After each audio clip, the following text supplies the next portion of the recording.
Welcome to Stef Talks Trash, the series that explores the intersection of people, profit, and planet through the lens of the waste and recycling industry.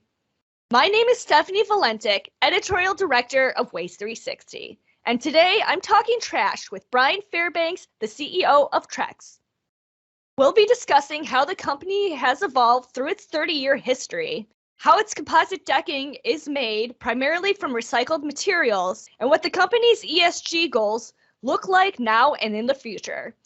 Let's talk to Bryan. Yeah, happy we could spend some time together. Bryan, first tell me, Trex deck boards are made from recycled materials such as plastic bags and sawdust scraps. How are they sourced?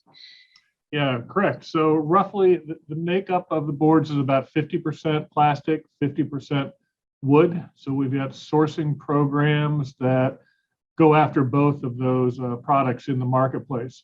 From a plastics perspective, one of the unique things about Trex is we didn't start sourcing recycled material over the past couple of years because it was the right thing to do from an ESG perspective. We've built the company based off of the principles of using recycled materials. So we've been sourcing these recycled materials since day one, so over 30 years now. We have programs across the nation that allow for distribution centers, grocery stores, manufacturers to be able to sell their polyethylene film and other products directly to Trex. And we will arrange for pickup of that product as they have a half a truckload or truckload available. From a wood perspective, we have used cutoffs and wood sawdust that comes out of the furniture and flooring industry primarily over the years. We continue to look for new sources of wood that would otherwise be burned or go into the landfill. So both of the resources we use are highly sustainable products going into our decking. The company you mentioned has always been using recycled materials from day one. How has the sourcing of these materials kind of changed since day one? Have you seen it easier to source or something that's been kind of a challenge?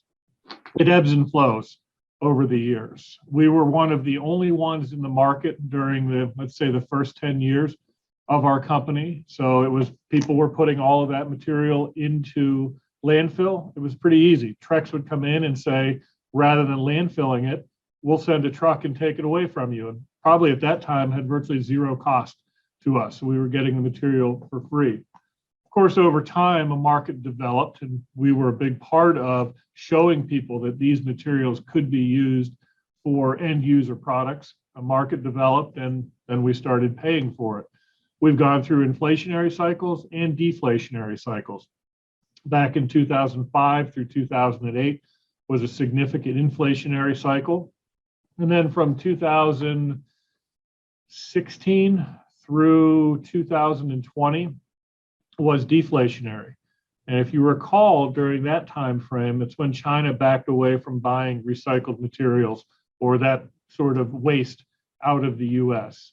And so there were large supplies available and it dropped the market. As we move into 21 and 22, with more demand for these products, with organizations looking to have more sustainable inputs to their products, we have seen prices go back up. Good news is only a low percentage of materials are recycled today. So with the focus on sustainable materials, we are seeing more come to the marketplace. And I think we'll probably see prices level off for this year and next, and potentially then maybe downward a little bit from there on.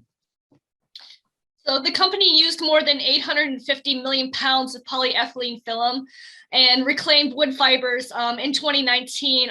And you mentioned that, as I mentioned before, you've been doing this since day one. So what percentage of your products are made from recycled materials, and kind of how does that work in with the ebb and flow of the supply chain?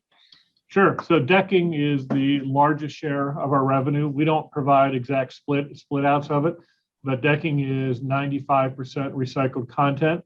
Virtually the entire core of that board is going to be the wood and recycled plastic. On the edge of the board, we will put a product we call a shell, which gives it the long-term durability, scratch resistance, and resistance to fade and stain. So that will have some virgin materials in it. In our railing product lines, our signature railing line is made of aluminum, and about 50% of that is recycled content. And in our Transcend railing line, that's PVC and wood, and on that, it's about a 30 to 35% recycled content. How is Trex's manufacturing process optimized to reuse this waste? Sure, I think that's one of the most important facts around Trex.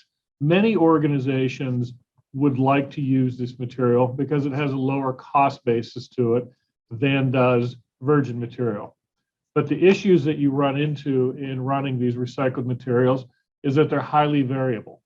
If you're on a manufacturing floor, you want highly consistent material coming in the front of the door, and you will create a highly consistent product coming out the back door. In our case, we've developed a process that allows us to use a highly variable raw material stream, that being the recycled material, and still produce a highly consistent product. So it's 30 years of know-how in working with different types of machinery, how they go together, where we apply heat, where we take contaminants out of the product. I would also say the one other piece of it that's extremely important is culture. We have an organization that has been with us that understands how to work with these materials. So where most organizations want that clean material in, consistent material out, we have an organization that we've built that culture of using these sustainable materials, and that helps us when we run into challenges due to that variability. They understand what do we need to do if we receive a load that has maybe a little bit more nylon in it than what we're normally used to. They have ways to work out of that versus just saying, let's go put more virgin material in. Has the company noticed a difference in the amount of contamination over the years? Again, it ebbs and flows depending upon what's happening in the marketplace. We've gone through years where people are trying to maximize the value of the recycled material. Those will tend to provide cleaner materials, and other organizations have less concern. They just want it off of their manufacturing or warehousing floor. Where we run into trouble is highly contaminated material, like municipal curbside recycling. And that's where the consumer throws all of their recycling into one bin. And they will then go to another company where they'll sort some of that out. And unfortunately, that material is highly contaminated with food waste, with all kinds of different plastics and papers. And unfortunately, there's virtually no market for it because of the contamination level on it. But one day, if the United States comes along where Europe and many other countries have gone with separating their recyclables, there's a large opportunity from a consumer perspective on recapturing that recycled material. Shifting gears here a little bit, can you tell me about the company's work in sustainable innovation and its ESG goals? Right. So we've spent a lot of time over the last 3 years talking a lot more about what we do as an organization to drive those sustainability goals going forward. We've always understood that we're using 95% plus recycled content in our materials, but how did we get that out to the market so people understood that and our consumers understood that? So it's not just for how do we get more ESG credentials, it's about that consumer who's looking to make the green decision. If I have a choice between two really good products and one of them has high sustainability ratings, more often than not, they're going to go to that company that has the high sustainability ratings. So we've recognized that as a much more important driver of consumer behavior over the last 5 years. As we've gone down the ESG journey, we started with a process where we put together all of our ESG data into one location in our first report about 3 years ago.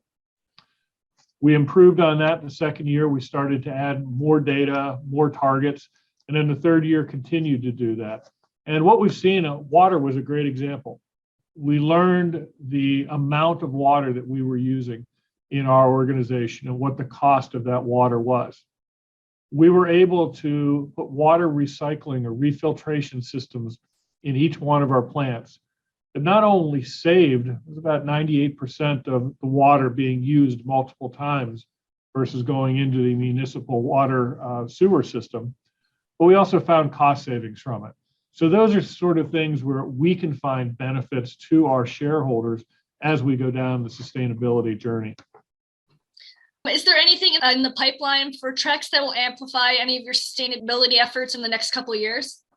We will continue to review the ESG standards that really require probably for more of the target type setting, so that we start looking 5-10 years down the road. What do we need to be doing from an energy usage perspective? How do we use less water and other resources in our product? How do we do a better job on DE&I?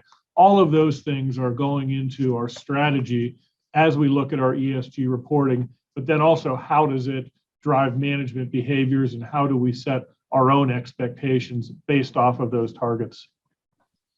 Well, thank you so much for joining me today. Do you have any final thoughts or anything you'd like to add about Trex's product line and sustainability goals?